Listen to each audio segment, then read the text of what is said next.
弟兄姐妹平安，今天是2023年的12月14号。今天的经文是诗篇126篇，哈巴谷书第2章第1节到第5节，腓立比书第3章第7节到11节。今天要跟大家分享的主题是利益或是损失。首先要跟大家提的是诗篇126篇，再来的3天我们都会用这一篇的经文。这个经文是在牧师就任三峡教会的时候，我所受的感动特别是在126篇诗篇126篇的第3节，那经文这样说道：是的，上主为我们成就了大事，我们多么快乐啊！将要成为我们在建堂期间非常重要的一个激励。今天要谈到的是利益或是损失。那我们知道什么事情是有益处的，什么是有损失的，这个必须要看不同的情况，针对不同的人，在不同的时期，甚至不同的地点，都有不同的结果。例如说喝水这件事情，平常医生会建议一天大概需要喝2000到3000 cc 的水，但是有些人的身体却不太适合喝太多水。也曾经听说有不少人喝水喝到水中毒。另外，虽然说米饭是我们台湾人的主食可是对健康它也有帮助。但是呢，就有人对米饭呢过敏，所以对他们而言，米饭就是损失，而不是益处。是什么事情对我们是有益处的，我们必须要好好的去思考跟调整。当我们的观念转变了，态度不同了，生命更新了，所看重的事情也就会有所不同。基督徒的生命也当如此，在被更新之后，所看重的事情就有所改变，价值观也应当不同。保罗的教导当中多次的提到了他生命以基督为唯一的标准，他所看重的事情也大大的不同了。保罗在写给腓立比地区的教会的书信当中，我们看到今天的经文，腓立比书第3章第7到11节这样写道：但是我一向认为有盈利的，现在为了基督的缘故，我把那一些看作亏损。不止这样，我更把万事看作亏损，因为我以认识我主基督耶稣为至宝。为了他，我损失了一切，当作垃圾。我要赢得基督，完全跟他连结。我不再有那种因遵守法律而有的义。我现在有的义是因信基督而有的，是上帝所赐的，是以信为根据的。我只渴望认识基督，体验他复活的大能，分担他的苦难，经历他的死，希望我自己也得以从死里复活。保罗清楚地表达他过去看为有益处，或是我们说有盈利的，如今为了基督的缘故，就看作为损失。第8节，保罗进一步说明他的心志，他不再将世界看为有价值的东西，当作宝贝。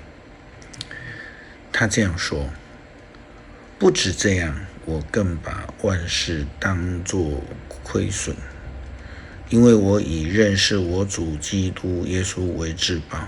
为了他，我损失了一切，当作垃圾，为要赢得基督，完全跟他连结。我不再有那种因遵守法律而有的义，我现在有的义是因信基督而有的，是上帝所赐的，是以信为根据的。保罗的话说得明白，他不再是为了自己来追求世界的宝贝，而是为了基督的缘故放弃了那一些东西。因为过去还不认识基督的时候，很容易受到世界价值观的影响，如同哈巴谷书说，在这个第2章第5节所说的，财富是不可靠的，贪心的人狂傲不得安宁，像死亡一样，永远不会满足。他们征服了一个又一个国家，原因就在这里。财富会迷惑人，使人骄傲，贪心将会如同阴间和死亡一样吞噬人的心。受呼召的人必须自我反省，时刻警醒，让自己来追求上帝的义，不再看重，不再追求世俗看为有价值的事物。先知哈巴谷又这样提到，上主回答哈巴谷，我要爬上瞭望台，等着看上主要对我说什么，看他要怎样回答我的诉苦。上主这样回答我，你要把我所启示你的清楚写在板上，让人一看就读得出来，你要把它写下来，因为实现的日期还没有到，但是时候就要到了。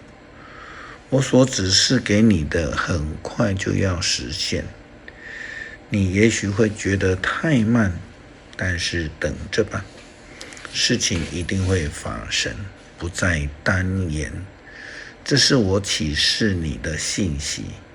邪恶的人不得存活，但义人要因忠心而得生命。保罗说，如今活着不再是我，是基督在我里面活着。也因为这样，他的价值观就全然的改变了，不再是以自己的价值观为标准，乃是以基督为标准。以前有价值的事物呢，现在都成了粪土。如同耶稣基督所说的，我们必须要将先后次序排列正确。所以他教导我们不要忧虑的这个时候呢，他就告诉我们，从约翰福音第6章31节到34节，我们看到他的教导。所以不要为吃什么、喝什么或穿什么操心，这些事是不信的人所追逐的。你们的天父知道你们需要这一切东西，你们要先追求上帝主权的实现，遵行他的旨意，他就会把这一切都供给你们。因此你们不要为明天忧虑，明天自有明天的忧虑，一天的难处一天担当就够了。这就是将眼目转向，改变所看重的事物，改变我们的价值观后的不同，这是基督徒的我们所要追求的。诗篇126篇，祈求上主帮助。上主带我们返回西安的时候，我们像做了一场梦。我们欢笑，我们快乐歌唱。别的国家就议论说，上主为他们成就了大事。是的，上主为我们成就了大事，我们多么快乐啊！上主啊，求你把我们带回故土，像鱼把水带回干枯的河道。愿含泪撒种的人都欢呼收割，带着种子流泪出去的人要抱着禾捆欢乐地回来。感谢主，使我们的生命得以被改变，让我们学习将眼目转向你，以你的标准来追求，不再看重我们所喜欢的。求主帮助我们，不要过度为明天忧虑，将困难全然交托给你。感谢祷告奉主耶稣基督圣名求，阿们。